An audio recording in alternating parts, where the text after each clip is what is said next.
Shells.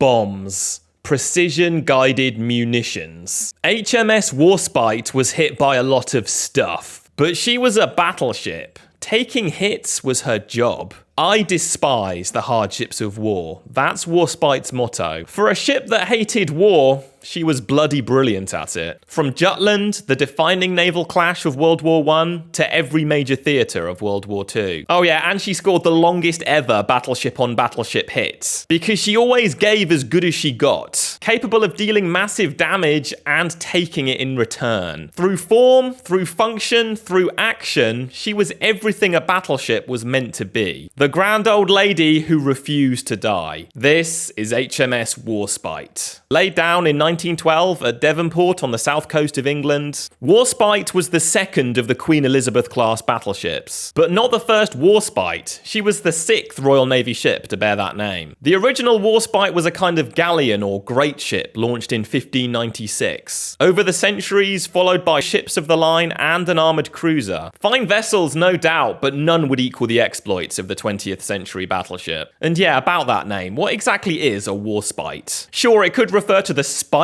you feel towards your enemy in war, but spite is also an Old English name for the green woodpecker, with a suggestion that the ship was like a bird pecking holes in the enemy's hull. In any case, it became a kind of mascot for later incarnations of HMS Warspite. The woodpecker, maybe not the most intimidating of birds, especially when ships are made of steel, not timber. But this one came with 8 15-inch guns. Because yeah, in the naval arms race leading up to World War I, Warspite and the other Queen Elizabeths were a major escalation. 33,000 tons, 196 meters long with a 950-man crew. They were the first battleships in the world to carry 15-inch caliber guns. And these guns were absolute monsters, capable of hurling a 1,900-pound shell over 20 kilometers. At the time, Germany's best ships were armed with 12-inch weapons, while the Americans and Japanese were just moving to 14s. The previous generation of Royal Navy battleships, with 13.5-inch guns, had been dubbed super dreadnoughts. So what did that make Warspite and her sisters? Super duper dreadnoughts? Honestly, that's not far off, because they weren't just heavily armed with 8 15-inch guns in 4 twin turrets. And they weren't just tough, with an armoured belt 13 inches thick. They were also fast, 24 knots, at a time when most battleships lumbered along at about 21. It's no exaggeration to say that the Queen Elizabeth class are the ships that won the dreadnought race for Britain. Commissioned in 1915, Warspite found herself in the midst of the Great War, under the command of Captain Edward Montgomery Philpotts, who promptly ran her aground in the River Forth. Not the best start, but we move. Warspite's very first action came on the 31st of May 1916, the titanic clash of dreadnoughts, the Battle of Jutland. She was part of the 5th Battle Squadron, a special unit composed exclusively of Queen Elizabeth-class ships, because, well, no other battleships could keep up with them. They operated forward of the main British fleet with the battle cruisers, which were even faster than the Queen Elizabeths, but also much less armoured. It was good they had some heavy metal backing them up, because the battle cruisers did not come off well in the opening engagement, with several lost to catastrophic magazine explosions. But the battleships blazed away with their 15-inch guns. Warspite scored her first ever hit on the German battlecruiser Von der Tann, but not without receiving punishment in return. Damage from one shell jammed her steering, forcing the ship hard to starboard in an uncontrollable circle, right under the guns of the German high seas fleet. They didn't hesitate. Shells rained down, casualties mounted, but Warspite could take it. Certainly better than the cruiser HMS Warrior, which had been critically damaged and was trying to limp away. From Warrior's perspective, it was a miracle. They couldn't have asked for a better diversion. Just imagine it, a state-of-the-art battleship pulls up and starts doing donuts in front of the German fleet, acting as a shell magnet for every German gun in range. Accidental or not, Warrior's crew were eternally grateful. After doing 2 full circles, Captain Philpotts and his crew managed to regain control of Warspite and withdraw. She'd taken at least 15 hits. 14 crew killed, 16 wounded. Still, after a couple of months in dry dock, she was once again up for a fight. But the rest of the war was relatively quiet for her, apart from trying to ram a U-boat on purpose and actually ramming her sister Valiant by accident. Between the wars, Warspite received major modernizations. New engines, a new tower block style superstructure, the so-called Queen Anne's Mansion, over 1,000 tons of additional armor, and gun upgrades. An extra 10 degrees of elevation extended her firing range by 8 kilometers. That'll be important later. Shortly after World War II broke out, Warspite was dispatched to Norway to counter the German invasion. On the 13th of April 1940, she led a force of destroyers towards the port of Narvik. Her spotter plane, an old Swordfish, found and sank U-64, the first aircraft to kill a U-boat in World War II, while Warspite and her escort smashed the German destroyers. Warspite may not have been able to single-handedly foil the German conquest of Norway, but the Kriegsmarine took unholy losses during the Norwegian campaign, including a heavy cruiser, 2 light cruisers, and half of all Germany's destroyers. Losses that the German Navy never really recovered from, and Warspite had a lot to do with it. Next stop, Alexandria. Warspite returned to her old job as flagship of Sir Andrew Cunningham's Mediterranean fleet, just in time to clash with the Italian Navy at Calabria on the 9th of July 1940, where Warspite scored a hit on the battleship Giulio Cesare, 24 kilometers away. This shot was tied for longest ever battleship hit at sea against a moving target, the record having been set barely a month earlier, when the German battleship Scharnhorst hit the aircraft carrier HMS Glorious at the same distance. In January 1941, Warspite was escorting a convoy into Malta when she was lightly damaged by a bomb. In March, she took part in the Battle of Cape Matapan, blasting Italian cruisers in the dark at point-blank range. In May, during the Battle of Crete, she was hit by another bomb. 38 men were killed, and this time the damage was serious. So she was sent through the Suez Canal and all the way over to the west coast of the US. Repairs and refits at Puget Sound shipyard took around 4 months. Warspite was there during the Japanese attacks on Pearl Harbor in December 1941, and she was actually put on alert as one of the few anti-aircraft assets in the area. In March 1942, she joined the Eastern Fleet in the Indian Ocean, once again as a flagship, this time for Admiral Sir James Somerville, who was one of her old captains. After a few frustrated attempts to intercept Japanese forces, she would return to British waters in March 1943. You know, it's worth pointing out that at this time, Warspite is still having steering problems. That jammed rudder at Jutland haunted her for over 25 years. They tried to repair it repeatedly, but it was never quite properly fixed. It just became part of who she was. In July 1943, it was back to the Med for the invasion of Sicily. And it was here she got her famous nickname. After bombarding the Sicilian coast and returning to Malta at high speed to avoid air attacks, Admiral Cunningham sent the following signal. Operation well carried out. There is no question. When the old lady lifts her skirts, she can run. In September, HMS Warspite, now forever known as the Grand Old Lady, supported the landings at Salerno. It was here she came under fire from a new class of weapon, the Fritz X, a German radio-controlled glide bomb. The age of the precision-guided munition had arrived. The battleship was well and truly obsolete. Someone forgot to tell Warspite. Yeah, she tanked 2 of these things. Well, 1 direct hit and 1 near miss that tore open her torpedo bulge. 9 killed, 14 wounded, and a 20-foot hole in the bottom of her hull that put her out of action. But she was back in time for D-Day. On the morning of the 6th of June 1944, she fired the first salvos of the day. Because of course she did.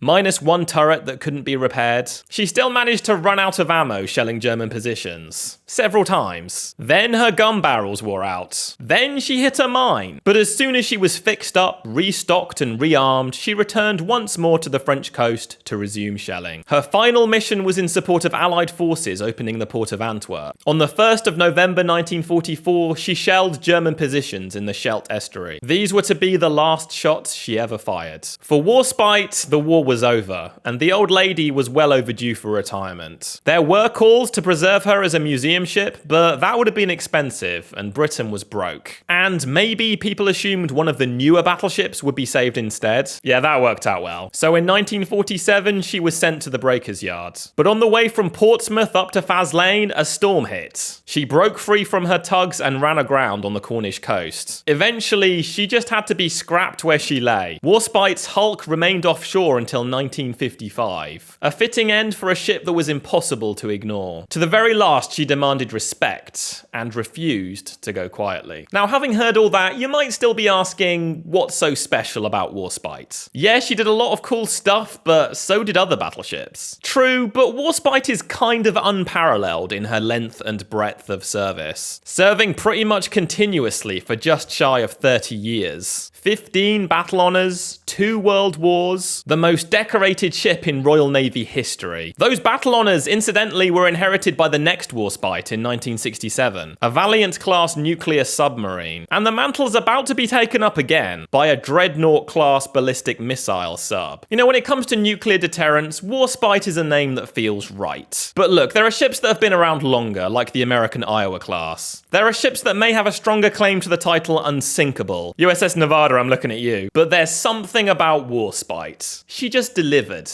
every time. Whether she was the brand new hotness in World War I or seriously showing her age in World War II. When, let's face it, compared to the latest fast battleships, she was kind of a busted old piece of junk. But it didn't matter because she was going to get shot to pieces anyway. She was going to show up, she was going to take it, and she was going to dish it out. She was going to be a battleship. HMS Warspite, the definition of battleship. Thanks for watching. If you hadn't noticed, this is actually my first proper long-form video, which I know people have been asking for like a year. So I really hope you enjoyed and are looking forward to more, because yes, there will be more. So please, by all means, subscribe if you're not already subscribed, like if you liked it, share if you think it's worth sharing, and let me know your thoughts in the comments. I will see you again very soon.